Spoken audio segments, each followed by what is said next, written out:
فیضان ایک چھوٹے سے گاؤں میں اپنی بوڑھی ماں کے ساتھ رہتا تھا۔ اس کا والد کئی سال پہلے دنیا سے رخصت ہو چکا تھا اور اب گھر کی تمام ذمہ داری اس کے کاندھوں پر تھی۔ وہ روزانہ مزدوری کرتا، کبھی کھیتوں میں، کبھی بازار میں بوری اٹھاتا اور جو کچھ کماتا امی جان کے ہاتھ پر رکھ دیتا۔ امی جان ہر رات اسے ایک ہی بات کہتیں، بیٹا دنیا سے نہیں اللہ سے مانگنا سیکھو، وہ سب کا رازق ہے، وہی مشکلیں آسان کرتا ہے۔ ایک دن شدید بارش ہوئی، فصلیں خراب ہو گئیں اور گاؤں میں مزدوری تقریباً بند ہو گئی۔ فیضان کو 3 دن تک کوئی کام نہ ملا۔ امی جان کے پاس صرف ایک وقت کے کھانے کے لیے آٹا بچا تھا۔ رضیہ خالہ روز دروازے پر آتیں اور کہتیں، کیوں بھائی فیضان، اللہ پر بھروسہ تو کر لیا، اب کھانے کے لیے کہاں سے لاؤ گے؟ چلو مالک صاحب کے یہاں جا کر نوکری کر لو، جوتے سیدھے کرو گے تو روٹی مل جائے گی۔ فیضان خاموش رہتا، صرف اتنا کہتا، اللہ دیکھ رہا ہے، وہ کبھی بھوکا نہیں سلاتا۔ چوتھے دن فیضان کی ماں کو بخار ہو گیا، گھر میں دوا نہیں، راشن نہیں اور جیب خالی۔ فیضان مسجد گیا اور مولوی صاحب کے پاس بیٹھ گیا، آنکھوں میں آنسو تھے۔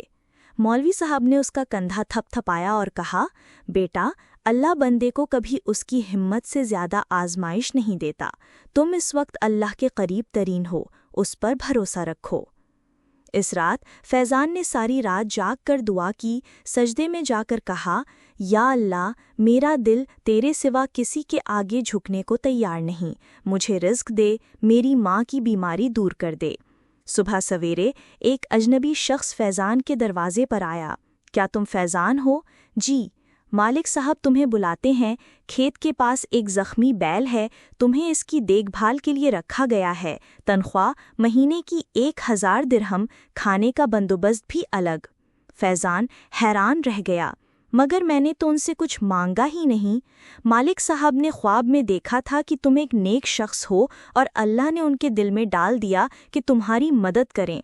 چند ہی دنوں میں فیضان کی ماں ٹھیک ہو گئی، گھر میں راشن آ گیا، دعاؤں سے گھر بھر گیا۔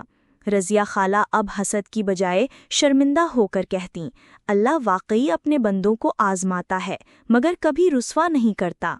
فیضان روز اپنے رب کا شکر ادا کرتا اور دوسروں کی مدد کرنے لگا، اس کی زندگی کا اصول بن گیا، جب سب دروازے بند ہو جائیں تو آسمان کی طرف دیکھو، اللہ کا در کبھی بند نہیں ہوتا۔ اللہ پر بھروسہ رکھو، وہ کبھی خالی ہاتھ نہیں لوٹاتا۔ آزمائش ایمان کا حصہ ہے، مگر اس کے بعد اللہ کی مدد ضرور آتی ہے۔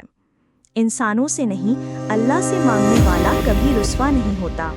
مزید ویڈیوز کے لیے میرا YouTube چینل سبسکرائب کریں۔